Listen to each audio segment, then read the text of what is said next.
السلام عليكم ورحمة الله وبركاته. طبعا أكيد كلنا أو معظمنا شاف مسلسل سفاح الجيزة اللي بتعرض على منصة شاهد. المسلسل نزل منه حلقتين وبصراحة قلب السوشيال ميديا بشكل كامل، والفنان أحمد فهمي مجسد الدور بطريقة جميلة جدا. فحلقة النهاردة مش مراجعة وتحليل المسلسل، حلقة النهاردة نعرف أكتر إيه هي القصة الحقيقية لسفاح الجيزة، وإيه التحولات اللي حصلت في حياته اللي حولته إلى قاتل دموي بدم بارد ممكن يقتل أي حد في أي لحظة وفي أي ثانية وبدون أي مقدمات. فعشان ما أطولش عليك يا صاحبي، لا تنسى الاشتراك في القناة وتفعيل زر الجرس والإعجاب بالفيديو. القناة لسه جديدة ومحتاجة كل الدعم، ويلا خلينا نبدأ.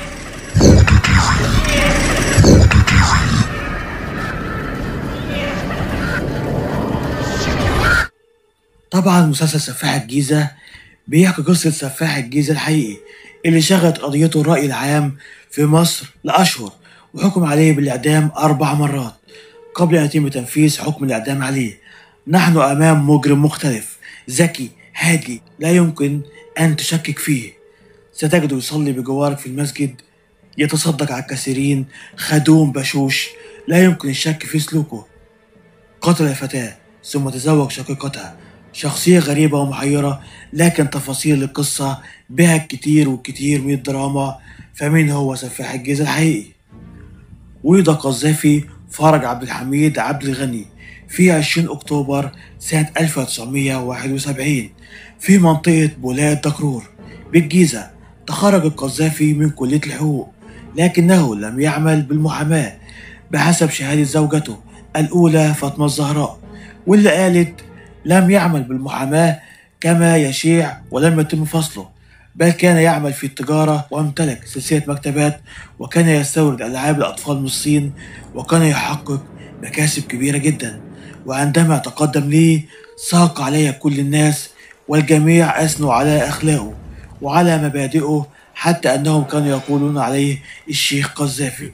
كانت ملامح القذافي هادئة توحي بطيبة على وجهه ولا يوجد الشك فيه مطلقا، فهو يشبه آلاف من الشعب المصري ممن تقابلهم في المترو أو محطة الأتوبيس، كما أنه كان مواظبا على الصلاة في وقتها، وكان يتقرب من كبار السن ورجال المنطقة التي يعيش فيها، الأمر الذي أعطاه شهرة ومحبة في قلوب كل من يعرفه. كانت أول جرائم القذافي جريمة خيانة الأمانة مع صديق عمره، حيث كان للقذافي صديق اسمه رضا. رضا كان بيعمل بالخارج مهندسا ويرسل أمواله للقذافي لكي يستثمرها له بعد الاتفاق معه على نسبة الشراكة التي سيحصل عليها. وبعد تعب رضا في الغربة قرر أن يستريح وطالب القذافي بأمواله.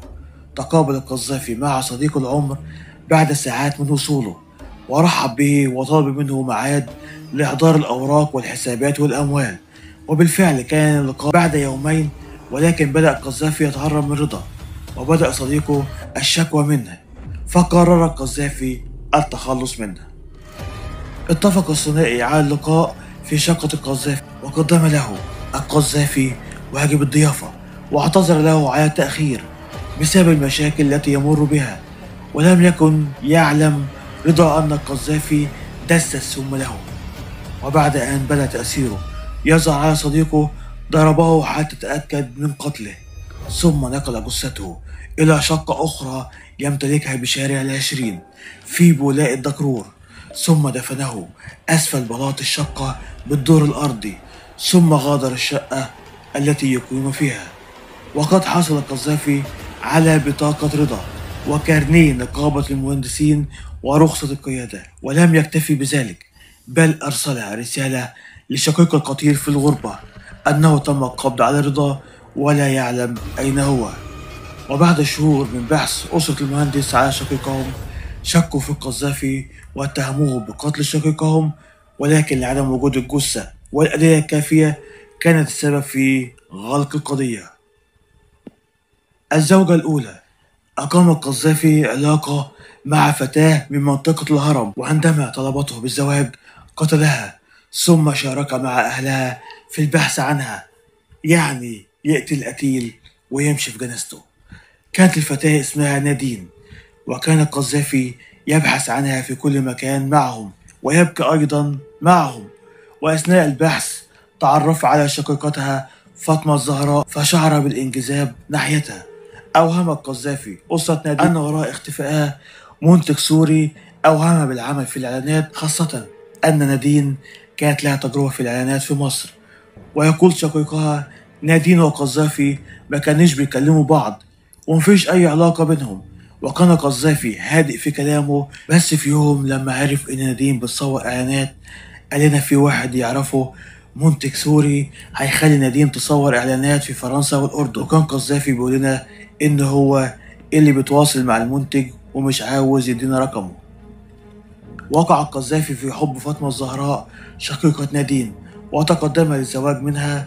تقول فاطمة في حوار لموقع القاهرة 24: خطبني في مارس 2015 وتزوجني في شهر أغسطس 2015 وظل معي حتى يوم 9 أكتوبر 2016، وخرج يوم 9 أكتوبر صباحا وطلب مني أكلة بيحبها، لكني خرجت في هذا اليوم لأن والدتي تحتضر وستكتشف الزوجة بعد ذلك أن قذافي كان يسمم والدتها.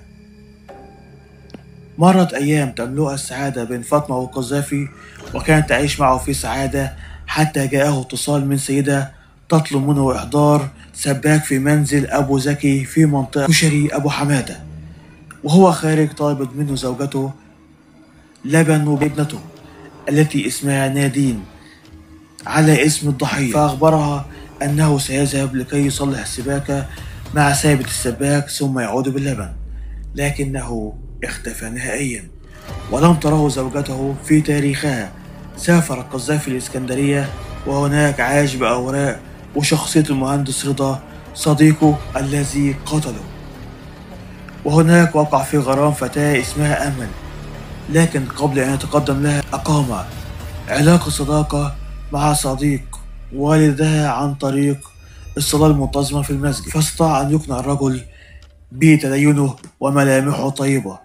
وفي يوم قرر أن يجعل صديق والد وسيطا بينه وعائلتها، وبالفعل ذهب لخطبتها وعرف نفسه أنه يعمل مهندس إلكترونيات وهو يتيم الأبوين وأشقائه يعملون في السعودية، وكان يعمل معهم ولكنه قرر العودة يتزوج ويؤسس بيتا وأسرة، وأكد أنه يمتلك حضانة مرموقة في الإسكندرية ووضعه المالي ميسور للغاية. كانت الوساطة كبيرة وكان عريس سريا فوافقت الأسرة على الزيجة، وتزوج القذافي من أمل بالفعل بعد أن أجر سيدة لتمثل دور خالته، وكان والد أمل يعمل جواهرجي.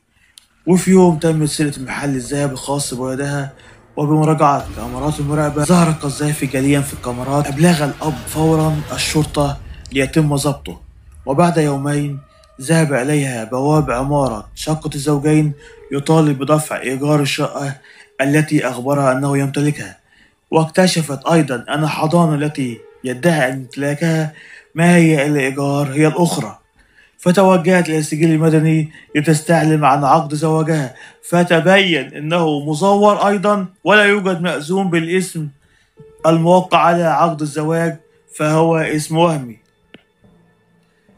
وبينما كانت عائلة رضا تبحث عن ابنها المعتقل منذ 5 سنوات، اكتشفت ورود اسمه في أحد أقسام الإسكندرية متهما في قضية سرقة، وعندما ذهبت أسرته لرؤيته اكتشفت انتحال القذافي اسم رضا. وقع القذافي في قبضة الشرطة، ومن التحريات تبينت الشرطة أن القذافي اشترك مع شخص آخر لتزوير البطاقات الشخصية مع كل زوجة يتزوجها، وعثروا معه على 7 بطاقات شخصية باسم رضا ومحمد نصر وكريم عبد اللطيف وغيرها من الأسماء. وتراوحت المهن التي امتهناها بين محامي ومهندس كهرباء ومهندس إلكترونيات ورجل أعمال ومهندس في الخارج ودبلوم صناعي. شهادة مي محمود. قالت زوجته مي في مداخلة مع لميس الحديد أنها تزوجته في الإسكندرية وكان اسمه محمد مصطفى وكان يعمل مهندس، وأنها خطبت له فترة 3 أشهر ثم تزوجته لمدة 9 أشهر، وعرفت علاقاته النسائية المتعددة من هاتفه، فقررت مواجهته فتشاجر معها وترك المنزل، ثم عرفت بعد ذلك أن الشقة التي تقطن بها والتي أوهمها أيضا أنه يمتلكها كانت شقة للإيجار، وأيضا كانت باسم شخص آخر يحمل نفس صورة زوجها. فعرفت أنها وقعت ضحية لشخص نصاب، وكشفت أنها خلال زواجها منه حملت 3 مرات، وعندما كان يعرف بحملها لم يكن يفرح نهائيا، وكان يصمم على إحضار حلويات وعصائر لها من الخارج ويرفض أن يتناول معها، لتكتشف بعد ذلك أنه كان يجهدها بدس السم في المأكولات. الغريب أن مي محمود قالت إنه هو كان طيب جدا وعمرها ما اشتكت منه ولا لحظة، وأبوها كمان بيحبه. وأول مقابلة بينا قال لأبوها أنا هصلي العشاء وهاجي لحضرتك. لقاء القذافي بوالده. بعد القبض عليه وتحويل الجنايات، قابل القذافي والده وشقيقته قرابة ربع ساعة، وقالت والده الست هي اللي ضحكت عليك، هما وصاحبك هما اللي خلوك قتلتهم، هما السبب في اللي انت عليه، ضحكوا عليك يا ابني، عملوا فيك ايه؟ كان القذافي في حالة ثبات وهدوء تام، ورد على أمه قائلا ما حصلش حاجة، ما تعيطيش، بقولك ما حصلش حاجة، كانوا يستاهلوا. واعترف القذافي في المحكمة ببعض جرائمه تم ارتكابها في الجيزة والإسكندرية، بما فيهم جرائم القتل التي وصلت إلى 4 جرائم قتل. واعترف أنه تزوج 7 مرات على فترات متباعدة في عام 2017. واعترف سفاح الجيزة بجريمته الأولى في قتل زوجته الأولى في عام 2015 من خلال وضع السم في العصير لها، ثم وضع جثتها في ديب فريزر ونقلها من شقة الزوجية بمنطقة الهرم إلى شقة أخرى دور أرضي ببولاق الدكرور ودفنها بها. وفي اليوم الثاني ذهب إلى قسم الشرطة وقدم بلاغ باختفاء زوجته بعد أن سرقت منه مبلغ 350 ألف جنيه، وأنه غادر من الجيزة إلى مدينة المنصورة منتحلا صفة صديقه رضا، وتعرف على فتاة وعقد قرانه عليها، لكنه لم يدخل بها ولم يتمم الزواج، وبعدها ترك المنصورة إلى محافظة الإسكندرية، وبنفس شخصية المهندس رضا تزوج بدكتورة صيدلانية التي دخلت في مشاجرة معه فقرات الانفصال، فقرر سرقتها وارتضى نقابا واستولى على مصاغات ذهبية بقيمة 1,000,000 جنيه. ثم تعرف على فتاة تعمل بمحل أدوات كهربائية بمحافظة الإسكندرية وأوهمها بالارتباط بها عاطفيا ليحصل منها على مبلغ 45 ألف جنيه قيمة بيعها لشقة ملكا لوالدتها، ووعدها بتشغيلها في التجارة لتحقيق مكاسب كبيرة. وماطل القذافي في الزواج ولعن طلبته باستعادة المبلغ وإتمام الزواج بها، فاستدرجها لمخزن بمنطقة العصافرة بالإسكندرية بزعم إعطائها بضاعة بقيمة المبلغ، وخنقها ودفنها بملابسها داخل المنزل. وتظل قضية سفاح الجيزة متشابكة للغاية، وبها الأسرار زيجات متعددة رسمية وعرفية وبشخصيات غير حقيقية. فهو تزوج من 3 سيدات بالجيزة بالاسم الأصلي قذافي فرج، هن ميرفت وفاطمة الزهراء وفاطمة زكي، وتزوج من سيدتين بالإسكندرية بأسماء مستعارة وهما الدكتورة نهى ومي محمود، بل وإن جابوا أبناء تم نسب عدد منهم إليه بالأسماء التي انتحلها في عقود الزواج المزورة. لكن الأزمة أكبر إن القذافي أو رضا أو أيا كان اسمه شخص عادي للغاية يشبه ملايين المصريين، لا يمكن أن تشكك في سلوكه، متدين خلوق يساعد جيرانه حلو اللسان. ترى كم قذافي يعيش بيننا سنكتشفه بعد مرور الأيام.